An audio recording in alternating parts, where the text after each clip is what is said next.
My name is Natalie, I'm 37, and I've ruined everything. 9 years ago, when I married Tyler, I thought I had found stability, comfort, and a future that looked like every picture-perfect dream I ever had. We had 2 kids, a modest but beautiful home, and a routine that kept life moving forward. Tyler worked in finance, diligent, structured, reliable. The kind of man who paid every bill on time, never raised his voice, and made sure his family never needed anything. But there's something no one tells you about marriage, the loneliness that can live inside the most secure walls. Tyler stopped seeing me years ago. He was there, sure, physically present, but emotionally, checked out. Every conversation became logistical: kids, groceries, bills, schedules. The intimacy faded slowly, like colors bleaching in the sun. Sex was mechanical. I felt like an obligation, not a woman, not a partner, not someone to be desired. That's when Josh came back into our lives. Tyler's younger brother, 5 years younger than me. Always the wild one. He moved back to town after a breakup and was supposed to crash with us for just a few weeks while he found a place. He was loud, charming, energetic, and frankly, annoying at first. A gym guy, constantly talking about supplements, muscle groups, and clients. I rolled my eyes so many times it gave me headaches. But over time, something shifted. He invited me to the gym one day. Said I needed me time to get back into my body. He offered to train me casually. I agreed, mostly out of boredom, partly out of vanity. It felt good to be noticed. To have anyone look at me like I mattered again. At first, it was innocent. Just workouts and casual flirting. But I knew the line was getting thinner each day. And one day, I didn't care about the line anymore. The first time it happened, it was in the back office of the gym after closing. I should have felt ashamed, but all I felt was alive.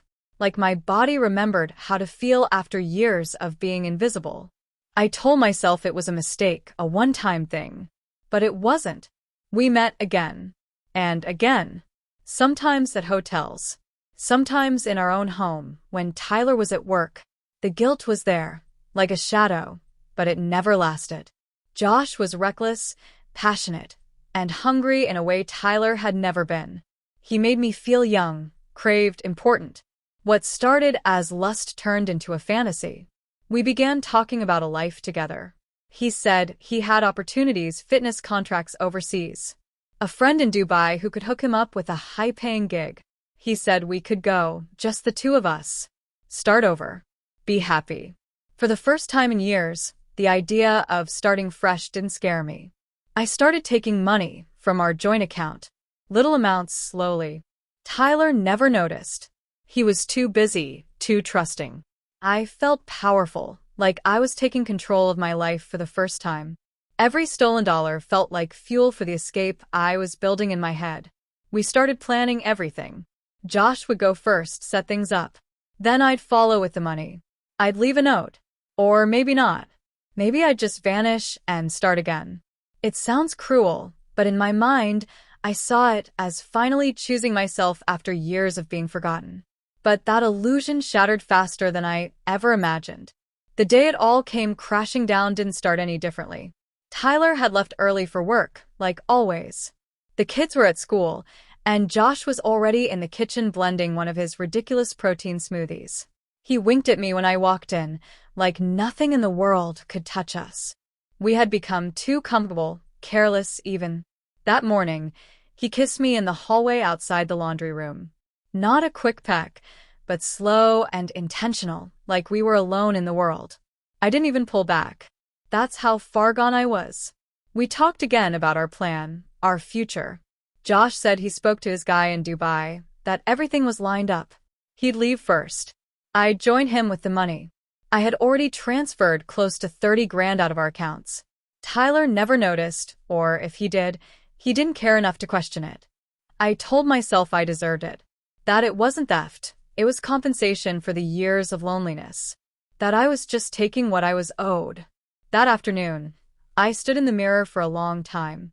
I didn't recognize myself anymore, and I didn't hate it. I had dropped weight, toned up, changed my hair. I looked more alive than I had in years. My body felt like mine again. I was no longer someone's mother, someone's wife. I was someone who had taken control. Or so I believed. Then, that evening, everything flipped.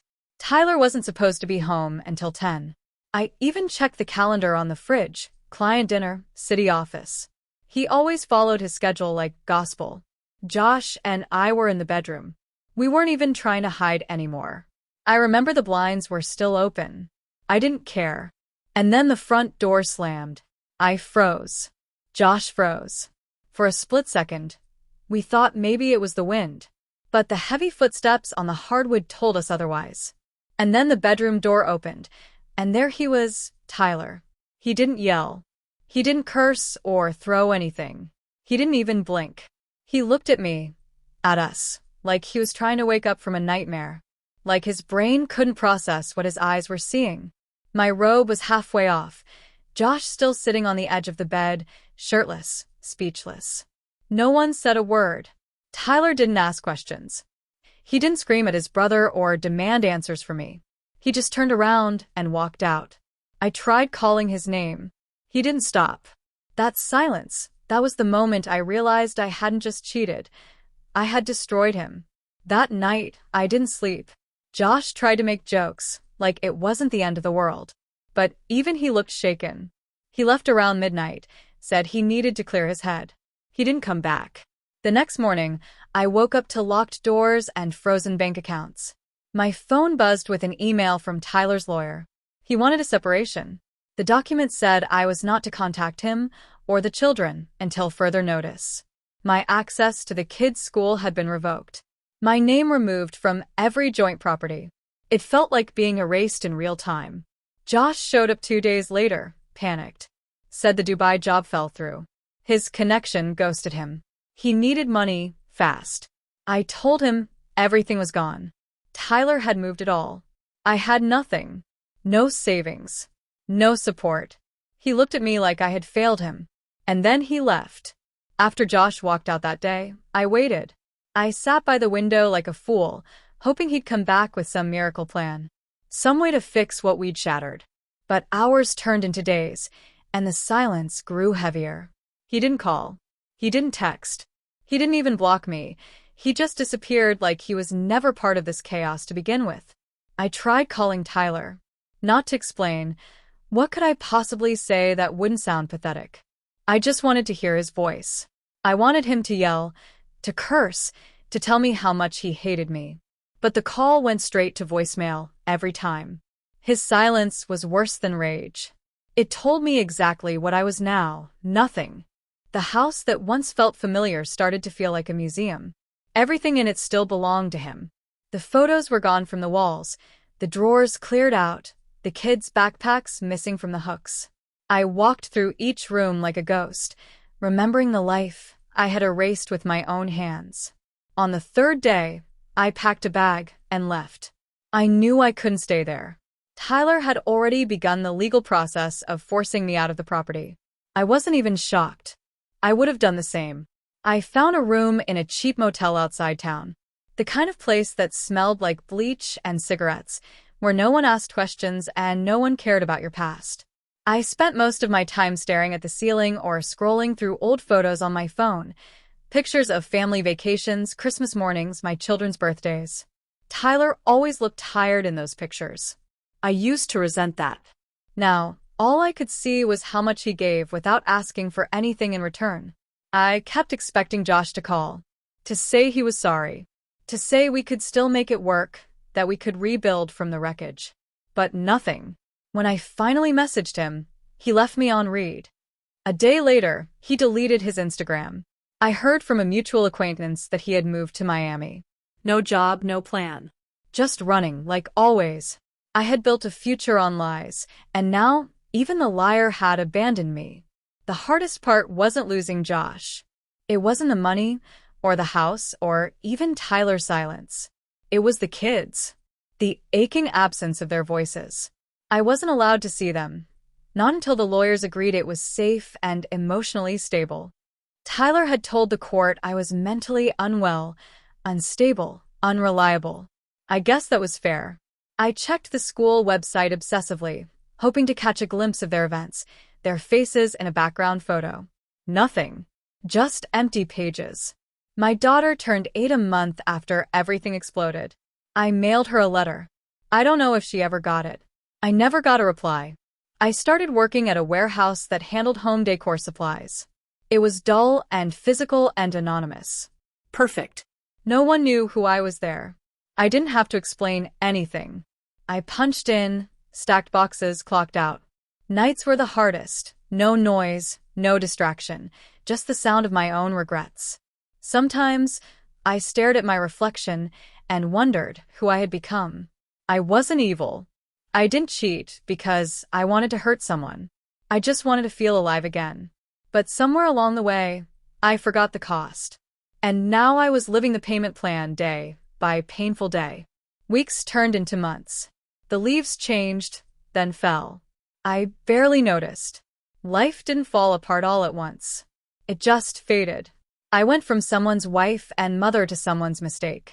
I'd run into people from my old life occasionally in a store, a coffee shop, the parking lot of a grocery chain. Some would pretend not to recognize me. Others gave tight, awkward smiles, the kind that said, "You did this to yourself." They were right. I'd scroll through my phone at night, looking at old messages from Tyler. His texts had always been simple, reminders, schedules, notes about dinner. But now, they felt like pieces of a man who had once trusted me entirely. He hadn't deserved this. I saw that now more clearly than I ever did when I was living inside my selfish bubble. He wasn't perfect, no. He was tired, withdrawn, and emotionally distant at times. But he wasn't cruel. He didn't cheat. He didn't leave. He showed up every day and carried the weight of the family like it was his duty, and he did it without asking for applause. I had mistaken that consistency for neglect. I had convinced myself that absence in affection was justification for betrayal.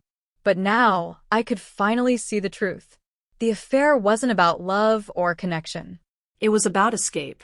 It was about a version of myself I wanted to resurrect, the younger, freer, sexier woman who existed before stretch marks and carpools and tired dinners. Josh didn't love me.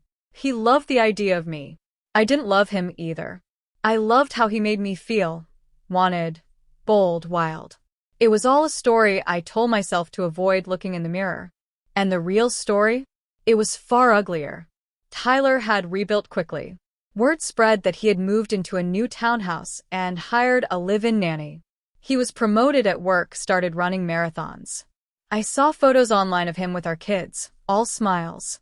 A woman appeared beside him in a few pictures. Tall, brunette, clean energy. Maybe a coworker. Maybe more. I never asked. It hurt. Not because I still loved him, but because he had done what I thought only I could do. He moved on. Meanwhile, I remained in limbo. Not broken enough to fall apart, not whole enough to start over. Just suspended. Living in a rented apartment with peeling walls and water-stained ceilings. Cooking for one. Washing clothes in silence. Checking the mail, hoping, pathetically, for something that wasn't a bill or a lawyer's notice. I wanted to write him. To say I was sorry. Not to win him back. Not to reopen old wounds. Just sorry. For the lies. The betrayal. For dragging his brother into our life like poison. For making our children suffer through adult decisions they never asked for. But I knew better. Tyler didn't need my apology. He had built his closure. He had closed the door. I was the one who still stood in the hallway. There's a kind of silence that doesn't surround you. It lives inside you. I started feeling it sometime around winter. The noise in my head, memories, justifications, regrets, began to slow down. Not because I had found peace, but because I had finally run out of excuses. There was nothing left to defend. I had done what I had done. And now, all that was left was to live with it. Every morning, I woke up alone in a twin bed that wasn't mine. The light through the cheap blinds was cold and flat. I'd make instant coffee in a chipped mug and watch people walk by outside with their coats and routines and purpose. Sometimes, I'd think about who I used to be. Other times, I avoided those thoughts completely. I stopped checking social media. I didn't want to see Tyler's life. I didn't want to compare his healing to my unraveling. He had taken the pain I gave him and built something stronger.